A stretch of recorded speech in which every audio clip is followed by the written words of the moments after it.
Ladies and gentlemen, thank you for appearing today at this wonderful presidential library to honor our nation's fighting men from all services. I am Dwight D. Eisenhower, General of the Army, but today you can just call me Ike. We meet here at an auspicious time, having recently celebrated the birthday of several of America's fighting forces that were born in 1775. The United States Army on June 14th. Okay, Army.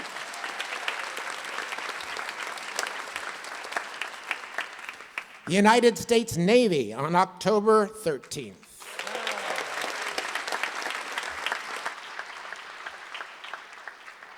And the Marine Corps only yesterday on November 10th.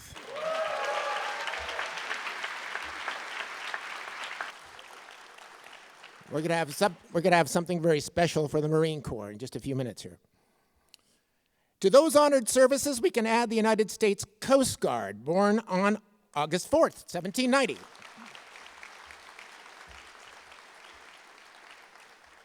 The United States Air Force, born September 17th, 1947. Can thank my old buddy Hap Arnold for that one. And something called the United States Space Force on December 20th, 2019.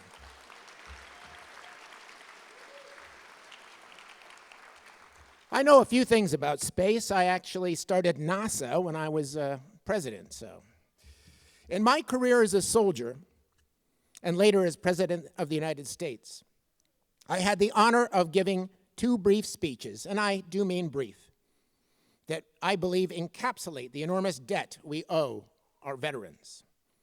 The first was my Order of the Day, delivered on June 6, 1944, the day that saw the beginning of the liberation of Europe. And it goes like this. Soldiers, sailors, and airmen of the Allied Expeditionary Force, you are about to embark upon the great crusade towards which we have striven these many months. The eyes of the world are upon you. The hopes and prayers of liberty-loving people everywhere march with you. In company with our brave allies and brothers in arms on other fronts, you will bring about the destruction of the German war machine, the elimination of Nazi tyranny over the oppressed peoples of Europe, and security for ourselves in a free world. Your task will not be an easy one. The enemy is well-trained, well-equipped, and battle-hardened. He will fight savagely. But this is the year 1944. Much has changed since the Nazi triumphs of 1940 and 41.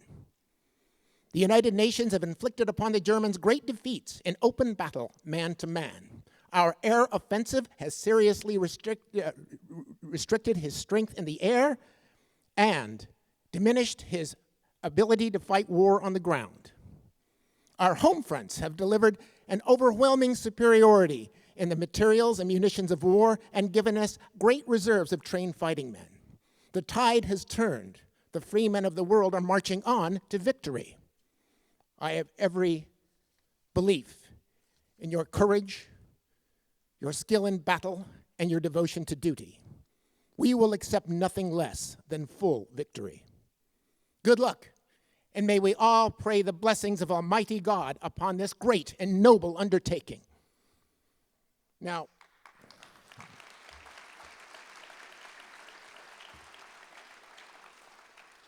June 6, 1944 was a hard day. We suffered 10,000 casualties that day, more than 2,500 killed. I had met many of those boys, looked into their eyes just hours before they set forth. I still think about that day often. There is no glory, no place that any man or woman can reach in the world, no honor that can ever hide in their heart that can match the sacrifices that America's fighting men pay to retain our freedom. Now, the second speech came 10 years later, the second year of my presidency, when America celebrated our first ever Veterans Day. Whereas it has been our custom to commemorate November 11th, the anniversary of the ending of World War I, by paying tribute to the heroes of that tragic struggle and by rededicating ourselves to the cause of peace. Whereas in the intervening years, the United States has been involved in two other great military conflicts, which have added millions of veterans, living and dead, to the honor rolls of our nation. And whereas the Congress passed an act approved May 13th, 1938, that the 11th of November shall be a legal holiday and shall be known as Armistice Day. And whereas, in order to expand the significance of that commemoration, and in order that a grateful nation could pay appropriate homage to the veterans of all of its wars who have contributed so much to the preservation of the United States, now, therefore, I, Dwight D. Eisenhower, President of the United States of America, do hereby call upon all our citizens to observe November 11th as Veterans Day. On that day, let us solemnly remember that the sacrifices of all those who fought so valiantly on the seas, in the air, and on foreign shores to preserve our heritage of freedom. And let us reconsecrate ourselves to the task of promoting and enduring peace so that their efforts shall not have been in vain. Now, I will add to this proclamation a brief personal observation.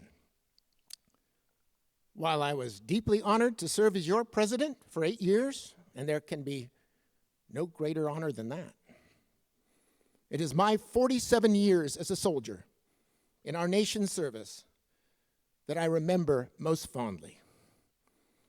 And when it was my time to take leave of this world, I chose to be buried in this uniform, which is why I appear to you this way today. Now, thank you for all of your kind attention, and God bless the United States of America and all of its veterans.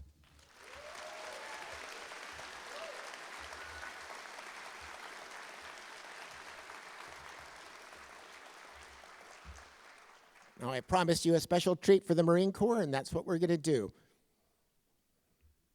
On February 19th, 1945, the Marines stormed the black sands of Iwo Jima. The island was defended by over 20,000 well-entrenched Japanese soldiers who had spent nearly a year building a complex network of interlocking defenses and tunnels that had yet to be seen in the Pacific War. Despite an extensive naval and aerial bombardment, resistance was fierce and was described by war correspondent Robert Sherrod as a nightmare in hell. After 4 days of intense fighting, the men of Easy Company, 2nd Battalion, 28th Marines, were given the task to seize and occupy the crest of Mount Suribachi. After reaching the peak, these weary men raised the stars and stripes on the mountain's peak as a monument to their hard-fought accomplishment. However, the flag was deemed too small to be seen from the rest of the island, and a second larger flag was ordered to be placed on top of the mountain. It was this second raising of the flag that would go down in history. No image from the Second World War is as dynamic and reflective of the spirit of the Marine Corps than the image captured by Associated Press photographer Joe Rosenthal on that second flag raising.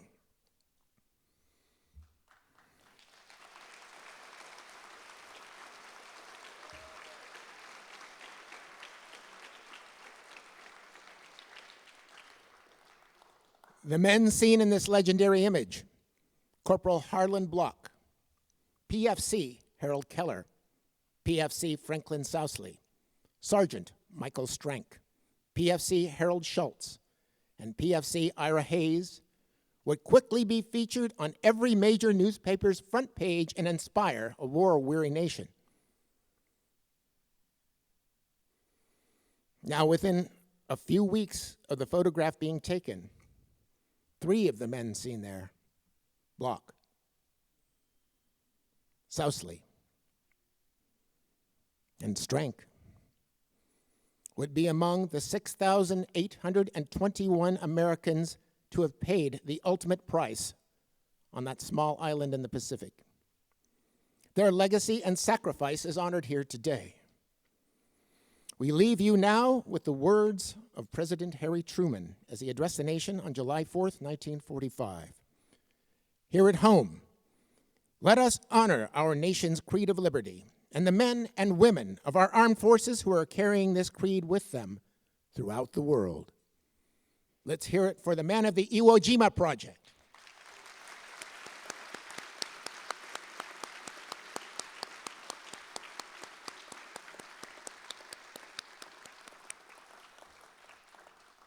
And if you missed that great photo op just now, we're going to do it again at 12:20 in the main courtyard here. So be ready. Thank you very much, ladies and gentlemen. Now on with the program.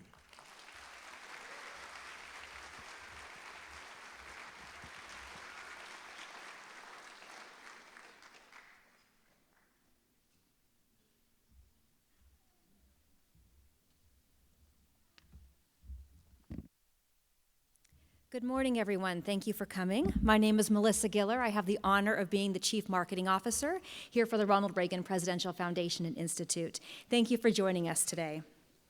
Before we get started, I would like to thank the Condor Squadron for that amazing flyover outside earlier today.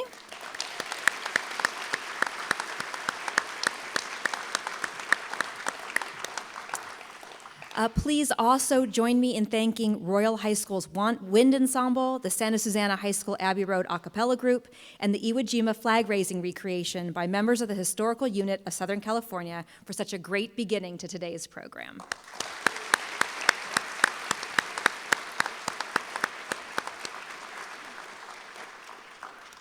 I'm going to pause for 1 second to let them move the flag. There we go. Okay.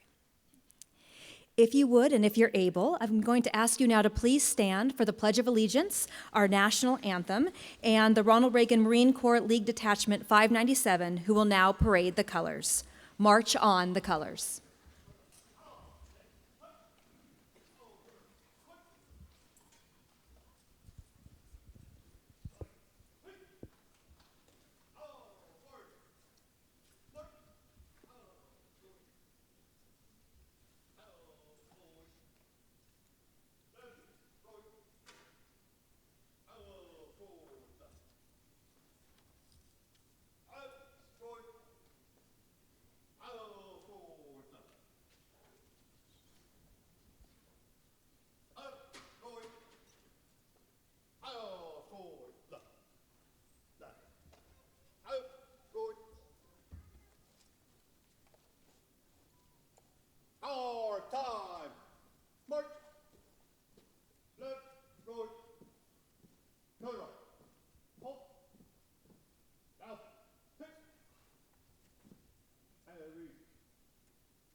Please place your right hand over your heart.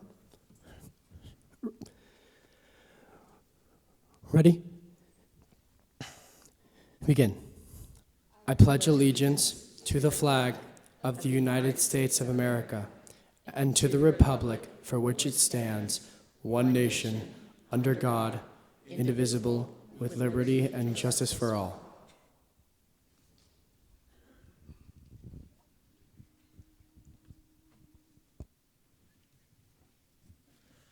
Oh, say, can you see by the dawn's early light what so proudly we hailed at the twilight's last gleaming, whose broad stripes and bright stars through the perilous fight o'er the ramparts we watched were so gallantly streaming, and the rocket's red glare, the bombs bursting in air, gave proof through the night that our flag was still there. Oh, say does that star-spangled banner yet wave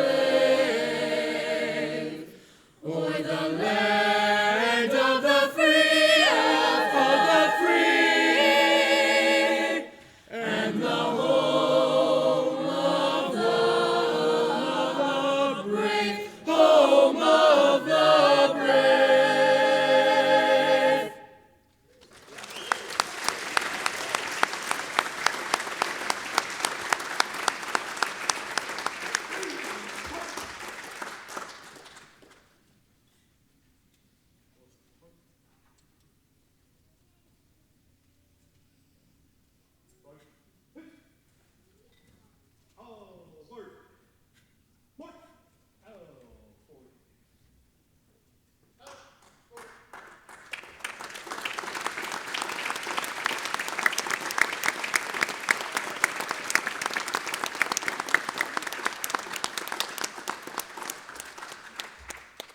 Thank you. Please be seated.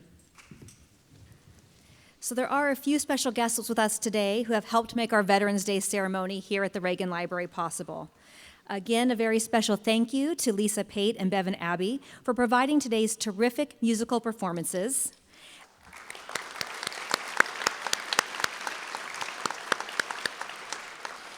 To Bob Carroll and the Washington Artillery of New Orleans for their great reenactments in the courtyard.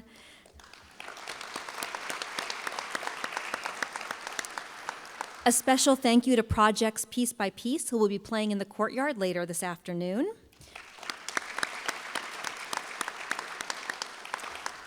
Helping us today, the American Heritage Girls Troop 2911, Rick Robledo and the U.S. Naval Sea Cadets, and for the troops of Simi Valley.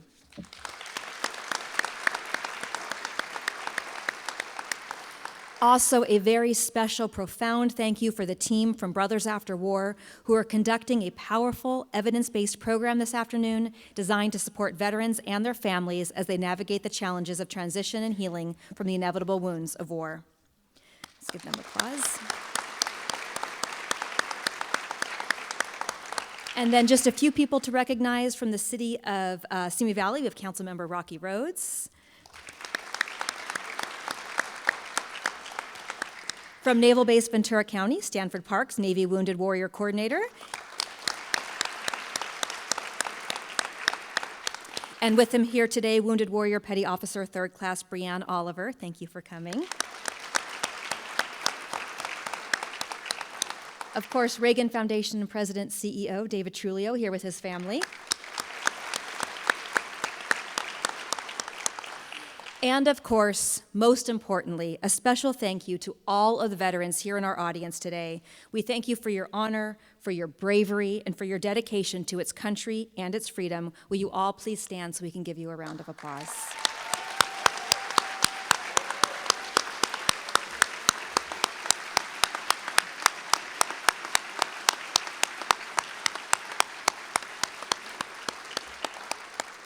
Truly remarkable. We know you all have so many places you could be today, and that you're here with us just means a lot. Thank you.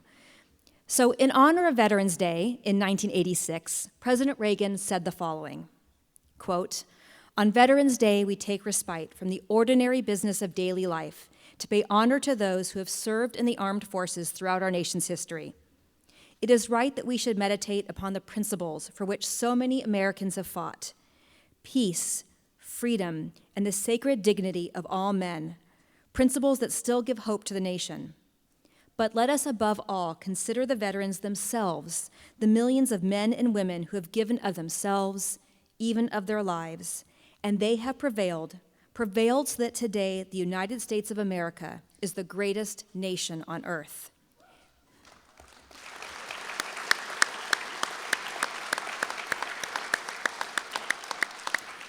He continued, "We also pledge again what we have pledged before.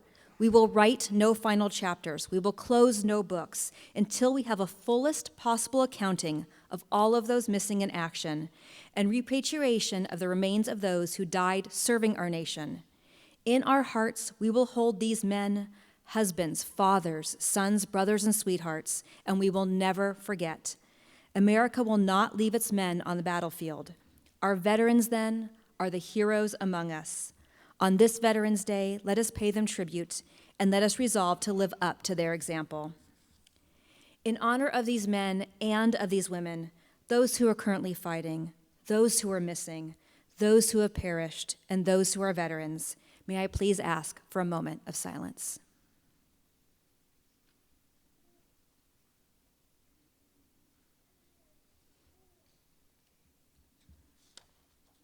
Thank you. And now on to today's program.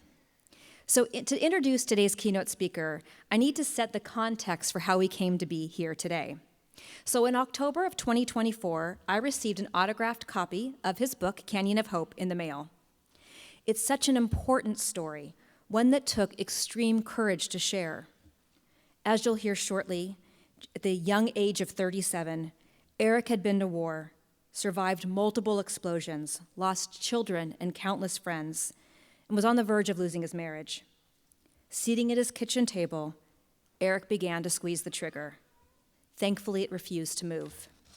He went from that moment to today, a shining example of resilience, leadership, and purpose-driven living. His multifaceted journey from combat veteran to mental health advocate, award-winning photographer, international volunteer, embodies his lifelong mission to turn adversity into impact, and we are so incredibly honored to have him here with us today. As a retired sergeant in the U.S. Army, Eric's military career was defined by courage and perseverance.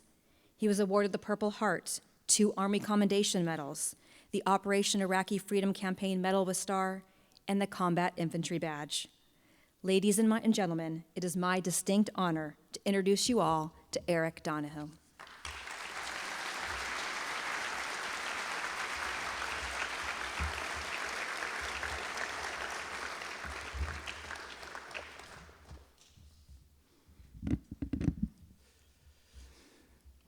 Let me first start by saying what an honor it is here to be here at the Ronald Reagan Presidential Library on Veterans Day, to be speaking to you in a place that reflects America's highest ideals of leadership, service, and sacrifice is a privilege that I hold with deep gratitude. To the entire team at the Reagan Library, thank you for entrusting me with this honor.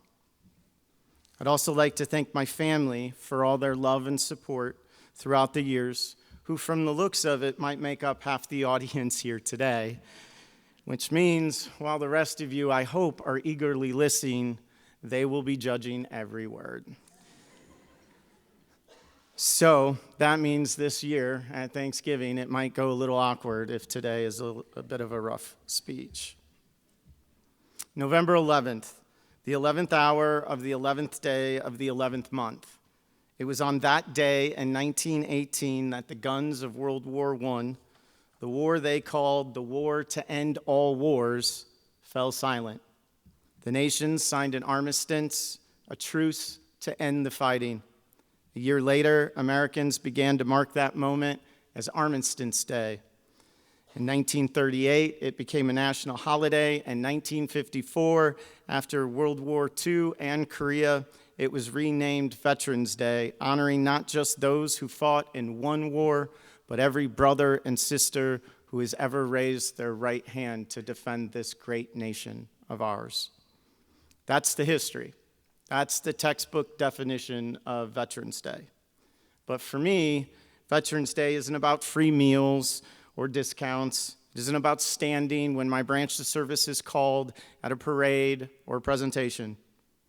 For me, Veterans Day is a marker, a reminder, a measuring stick. It's the day I look in the mirror and I ask, am I living a life worthy of the brothers I lost? Am I living a life worthy of the wife who stood by me? Am I living a life worthy of the uniform I once wore? Am I living a life that teaches my children what resilience and faith looks like? At 26 years old, I was building a career. I was working in radio marketing, and by most standards, I was doing well. But inside, something was missing. I had success, but I didn't have direction. I had opportunity, but I didn't have discipline. I had ambition, but I didn't have confidence. Most of all, I hadn't found my purpose, that passion, that fire that drives you forward in life. Then came a pull, a call I couldn't understand and couldn't ignore, a voice that said, there's more to you than this. So one day I walked into a recruiter's office to sell them advertising, and I made a choice. Not just to join the Army, but to answer that call to service. And while that choice cost me the freedom to do whatever I wanted, whenever I wanted, it gave me something far greater.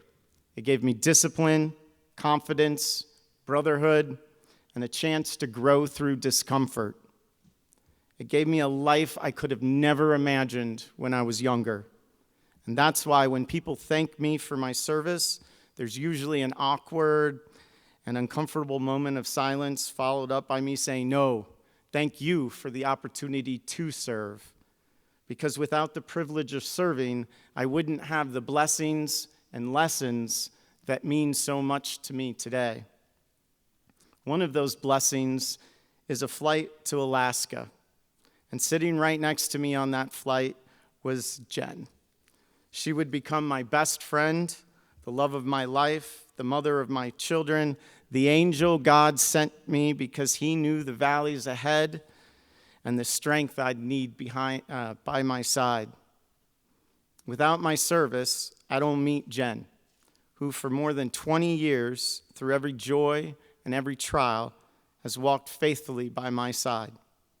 When I had no faith, I leaned on hers until mine could grow. She became my foundation, my steady hand, my challenger, and the love that believed when I couldn't. I would not be standing here today without her.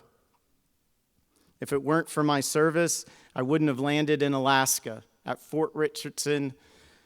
I wouldn't have seen the northern lights blaze across the sky while lying in nothing but a sleeping bag at 20 below, trying to convince myself that this was character building.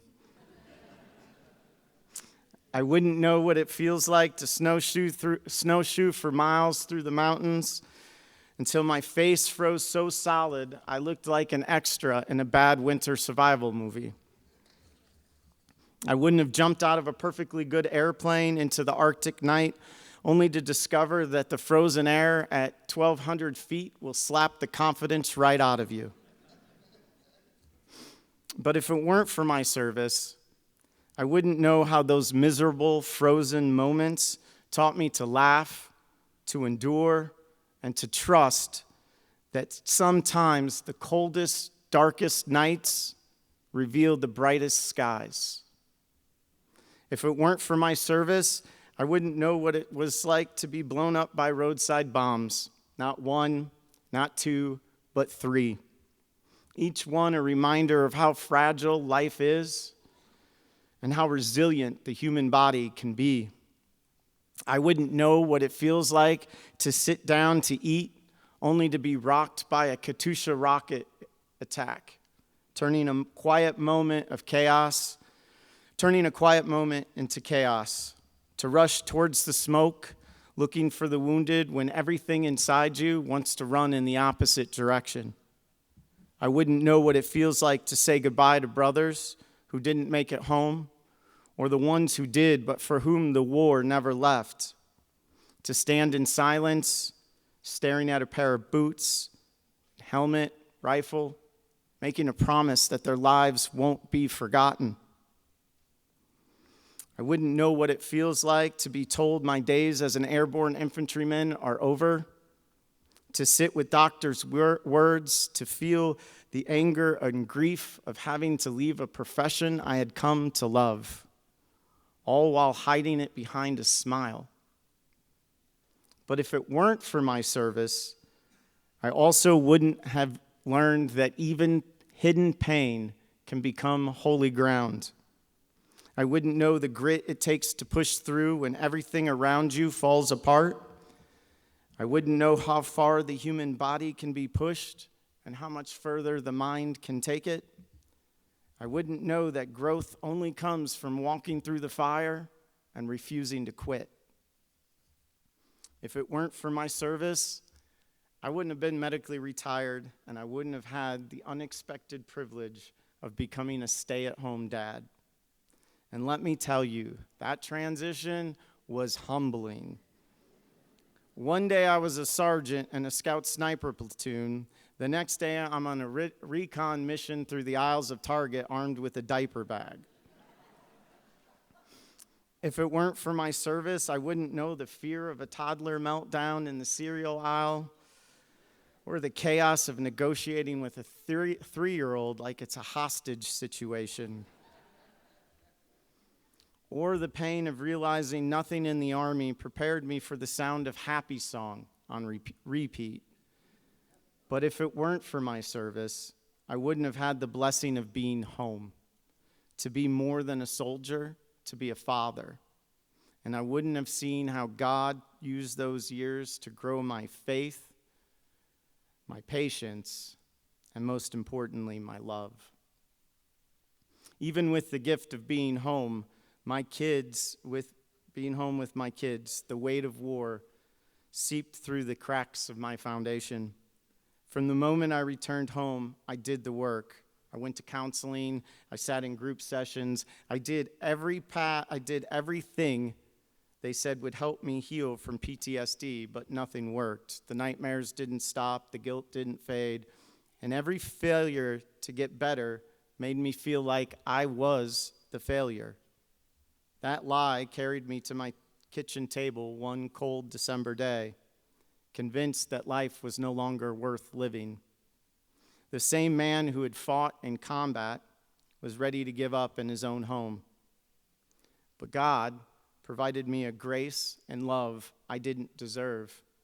He preserved my life that day because he wasn't finished with me yet. And in time, I learned what I carried wasn't just PTSD. It was deeper. It was a wound to the soul, to my spirit. And that type of wound has a name. It's called moral injury.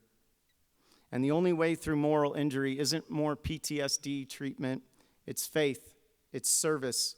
It's giving the broken pieces back to God and letting him make them whole.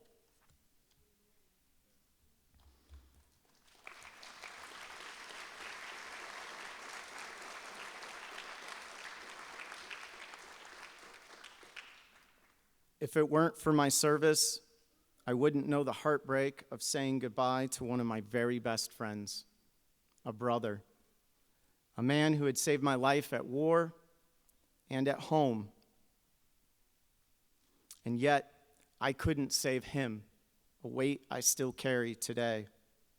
I wouldn't know what it feels like to whisper "Till Valhalla" through the tears, to feel like I failed him, even though he never failed me.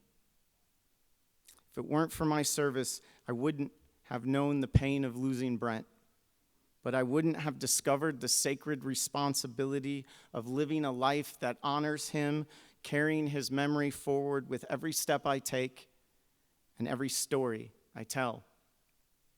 It's in that pain that God began to turn me outwards, delivering wheelchairs into the mountains of Nepal, lifting children who had been carried their whole lives into a new kind of freedom. I wouldn't have sat with mothers whose arms finally rested, their tears mixing with gratitude and relief.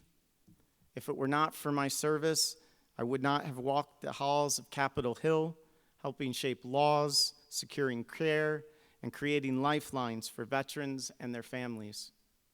All because I chose to turn despair into action and grief into purpose. If it were not for my service, I wouldn't know what it feels like to face cancer, thyroid cancer. I wouldn't know the fear of hearing that word. I wouldn't know the humbling reminder of that no matter how strong we think we are, life will test us. And it was through that test that I learned gratitude. I wouldn't know the gift of coming out the other side cancer-free. I wouldn't know the renewed gratitude for every day, every breath, and every chance to live with faith, purpose, and love. Most of all, if it weren't for my service, I wouldn't have found my faith. I wouldn't have discovered that healing doesn't come from forgetting, but from serving, from believing, and trusting God with everything you have.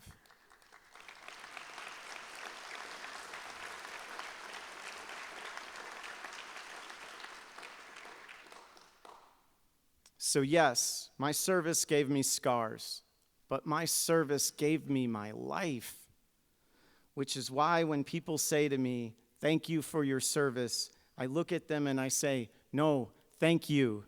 Thank you for the privilege to serve. Thank you for the chance to endure. And thank you for the life I have built because of it." To my brothers and sisters here today, if you're struggling, don't give up.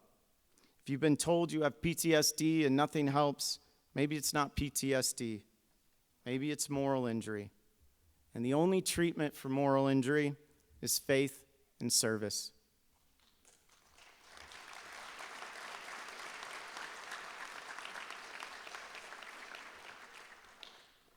Most importantly, don't give in to this narrative that our veteran community is broken because of our service. That's a lie. We are not broken. The truth is, we are an economic powerhouse, adding $1.3 trillion to the annual GDP and employing over 2.2 million Americans across this great country we love.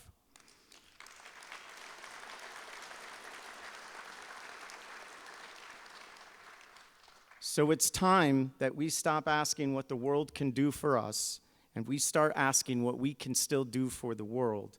Because if we didn't raise our right hands for free lunches, we didn't put on the uniform for recognition, we did it because we believed in something greater than ourselves, and we can believe again.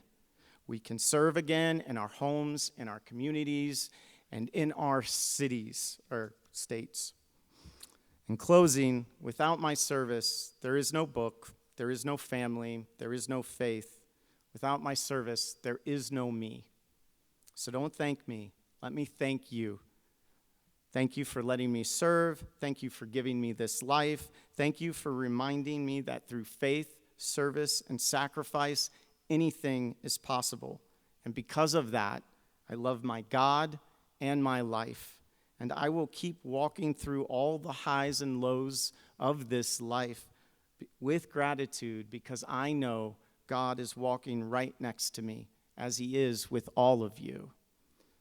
God bless you, and God bless this great country of ours.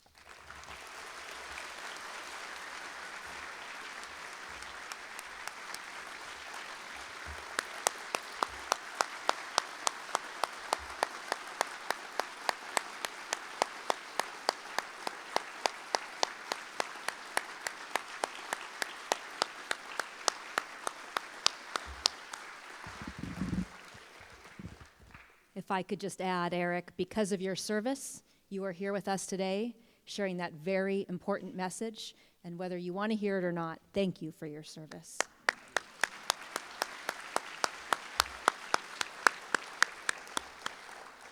I also want to let you know I think you're going to have a really good Thanksgiving. I watched your family, and the earnestness and pride and love of which they watched you give those remarks was heartwarming. So thank you. Okay, so now it's time for, although it's hard to top that, but my favorite part of the program, where we recognize all of you who are here today representing our different branches of military. Now, I know you kind of talked about standing up for parades, but we're gonna do it anyway. Our orchestra and choir will be performing a service medley. When you hear your branch's song, please do stand so we can salute you. In addition, if you are a family member here representing a member of the military or here with someone from the military, please stand as well when their branch's song is played so we can remember everyone who has participated or sacrificed in protecting our country's freedom.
Remarkable, right?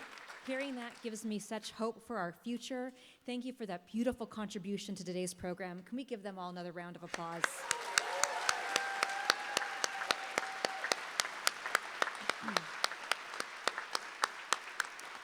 Before we conclude today's program, I do want to remind you the programming for Veterans Day does continue. As President Eisenhower shared with us earlier, they will be doing another Iwo Jima reenactment at 12:20, and at 12:30 we have a musical performance by Project Piece by Piece, made up of students from Ventura County and Los Angeles counties.